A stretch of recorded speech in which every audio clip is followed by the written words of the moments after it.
It was long after the passing of the second shadow, when dragons ruled the twilight sky and the stars were bright and numerous, that humankind began to thirst again for dominion over nature. Their weapon was industry, and they wielded it with confidence. One by one, the mysteries of light and darkness fell before the engines of progress. Whole nations came to believe that nothing lay beyond the power of their own arrogance. Competition was fierce in those productive days. Skilled labor became a valuable commodity, and so the tradespeople of the land banded themselves together to promote their common interests and to protect their secrets. These professional societies swelled in power as their membership grew. A few, such as the blacksmiths and the clerics, acquired vast territories with private armies to defend them. Thus began the age of the great guilds, vast city-states devoted to the absolute control of knowledge, held together by stern traditions of pride and of fear. Within the span of a few lifetimes, the commerce of the world was in their hands. But not all of the guilds were equally ambitious. The spinners of thread and weavers of fabric wished only to pursue their labor without interference. They did not involve themselves in the politics of the day and left the administration of taxes and wars to others. So the Guild of Weavers never attained the prominence of the shepherds or the glassmakers. Their number was small, for their strict rules forbade membership to any but the child of a member. Marriage outside the guild was discouraged and eventually outlawed. Outsiders regarded the weavers' ingrown society with distaste. Yet their customs were not without benefit. The natural talents of their membership were nurtured and purified, generation after generation, until the greatest among them wove fabrics of such extraordinary beauty that the whole world wondered at their achievements. Goods bearing the seal of the guild commanded a premium price, and the weavers amassed considerable wealth in this period, which they quietly hoarded. Like the other guilds, the weavers had evolved a philosophy of living based on the tools and terminology of their handiwork. They beheld in their great frames of wood and metal a symbol of universal truth, and found ways to work subtle patterns of influence into the fabrics they wove. The cloth of the guild soon became known for virtues other than mere beauty.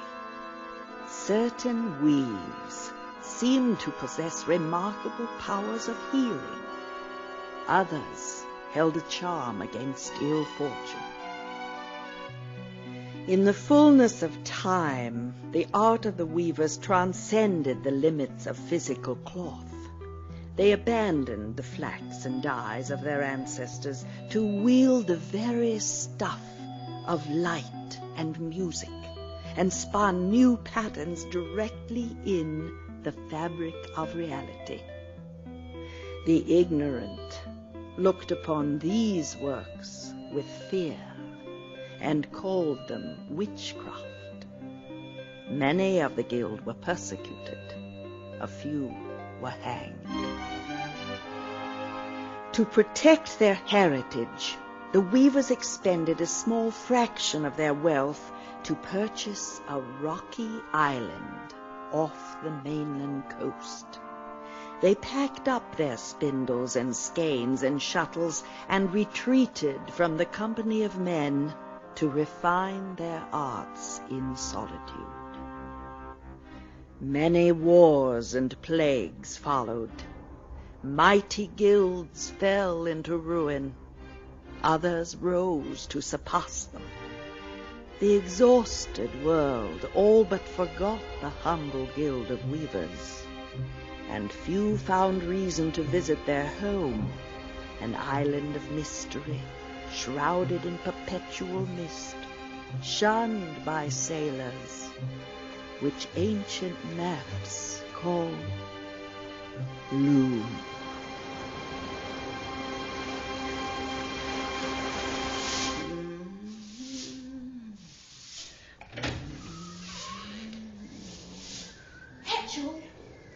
Lady Signa, bless you, child.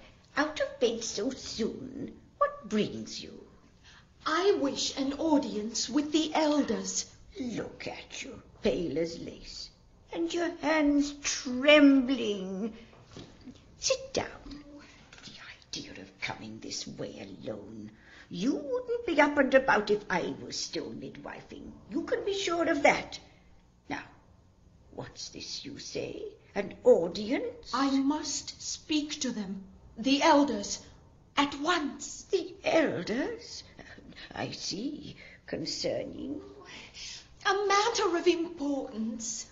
Please, Angel. An audience? Oh, my. Wait here. Old Hetchel will get you in.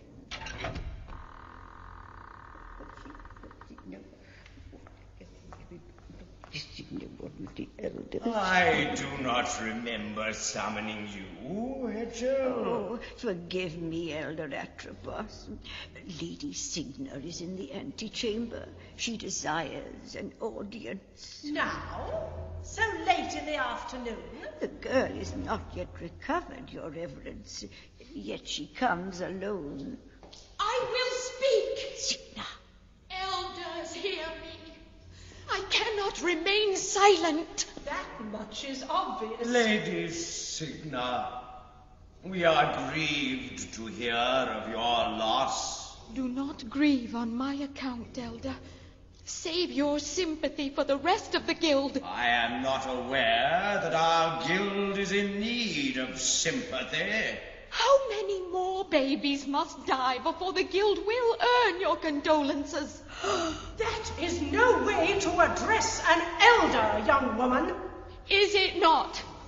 Then give me the words, Elder Lachesis. Tell me how to express my anger.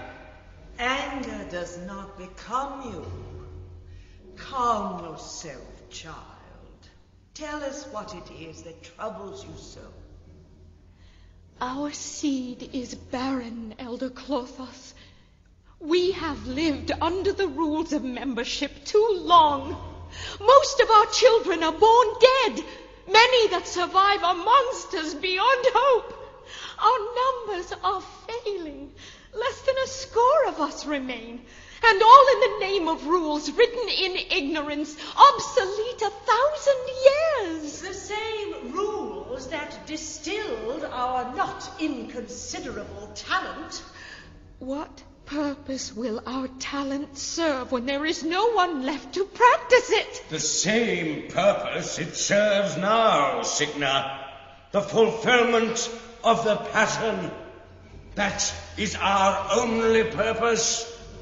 You speak of the pattern as if it were our master. But the long tapestry speaks of a time when we were the masters.